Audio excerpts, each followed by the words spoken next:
एक गांव में एक सुखी परिवार रहता था। उसके परिवार में 3 भाई और एक बहन रहती थी।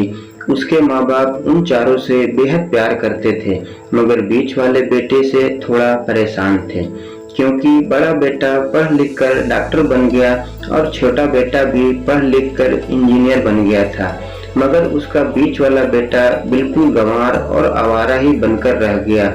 अब उनके दोनों बेटे डॉक्टर और इंजीनियर ने भी शादी कर ली थी और कुछ ही महीनों बाद उनकी बेटी की भी एक अच्छे घराने में शादी हो गई। मगर बीच वाला बेटा अभी भी कुंवारा ही था, क्योंकि वह बिल्कुल अनपढ़ और कहीं पर मजदूरी का छोटा सा काम करता था कि उसे शादी के लिए कोई भी लड़की नहीं मिल रही थी और उसके माँ बाप उससे बहुत परेशान हो चुके थे। अब जब भी उसकी बहन अपने मायके आई तो पहले वह अपने डॉक्टर और इंजीनियर भाई से मिलते थे, मगर बीच वाले भाई से वह बहुत कम मिलती थी, क्योंकि वह उससे ज्यादा पैसे नहीं दे पाता था। लेकिन फिर भी वह अपनी बहन से बहुत प्यार करता था। अब उसके पिताजी के बीच वाले बेटे की शादी किए बिना ही मृत्यु हो गई। उसकी माँ ने सोचा कहीं अब किसी के मुंह से बंटवारे की बात न निकले, इसीलिए अपने ही गांव की एक सीधी साधी लड़की से अपने गंवार बेटे की शादी करवा दी।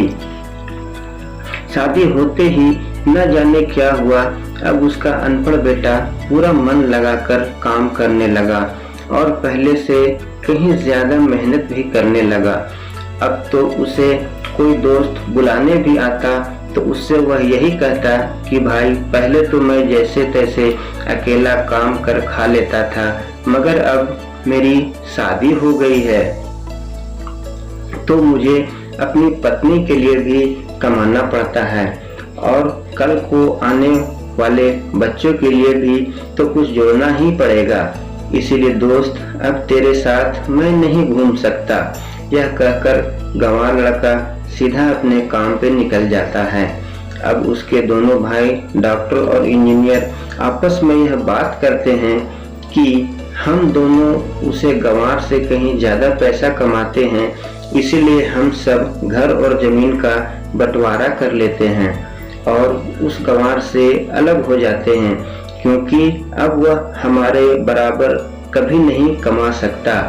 इसीलिए उन दोनों भाइयों ने अपनी माँ के लाख मना करने के बावजूद भी बंटवारे की तारीख तय कर दी और उन्होंने अपनी बहन को भी बुला लिया और अपने गंवार भाई से यह भी कह दिया कि आज तुम अपने काम पे मत जाना, क्योंकि हम सब आज घर और जमीन का बंटवारा करेंगे।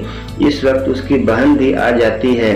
तभी उसका गंवार भाई कहता है कि तुम लोग बंटवारा कर लो, मुझे जो देना है दे देना, मैं शाम को आकर अंगूठा लगा दूंगा।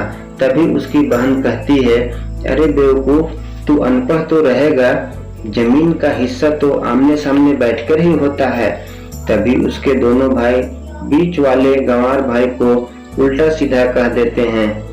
तभी उसकी माँ उससे कहती है कि बेटा आज दुकान पर मत जा, बंटवारा तो तेरे सामने ही होगा तो अच्छा है। इस वक्त वकील भी आ जाता है। तभी वकील कहता है, आपका सारा हिस्सा मिलाकर 10 बीघा जमीन है और आपका घर है, अब यह बताओ किसको कितना हिस्सा देना है, मैं उससे हिसाब से बराबर में बांट दूंगा। वह गवाह भाई कहता है कि वकील साहब 5-5 बीघा मेरे दोनों भाइयों के नाम लिख दो और यह जो हमारा मकान है यह मेरी प्यारी बहन के नाम कर दो।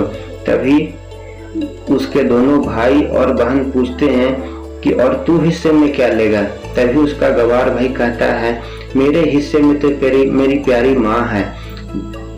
तब वह अपनी पत्नी की तरफ मुस्कुराते हुए कहता है कि क्यों रे मेरी प्यारी पत्नी, क्या मैंने गलत किया? हाँ, क्या उसे गंवार पति सास से लिपटकर तभी माँ की वसीयत क्या होगी मेरे लिए। इस वक्त उसका सहारा गंवार पति अपनी माँ से लिपट जाता है। गंवार बेटे बहू प्यार से जमीन जायदाद बंटवारे के हादसे में बदल दिया। तभी बहन अपने गंवार भाई को गले लगाकर रोते हुए कहती है कि माफ कर दो भैया, मैं आपको समझ नहीं पाई। तभी उसका भाई कहता है, मेरी प्यारी बहन, इस घर में जितना अधिकार हमारा है उतना अधिकार तेरा भी है। रही बात बंटवारे की, तो बंटवारा नहीं करने से हमारा जीवन रुक तो नहीं जाएगा। क्यों करते हैं हम बंटवारा? क्या हम एक साथ मिलकर नहीं रह सकते? जैसे हम बचपन में मिलकर रहते थे, एक साथ मिलकर रहने को ही तो कहते हैं कि एक अच्छा परिवार है, और उस अच्छे परिवार को संभालती है एक माँ, तभी उसके दोनों भाई भी बहुत शर्मिंदा होते हैं और बंटवारे के सारे कागज फाड़कर फेंक देते हैं, और उसके बाद ही उसका पूरा परिवार खुशी खुशी एक साथ रहने लगता है। दोस्तों, यह थी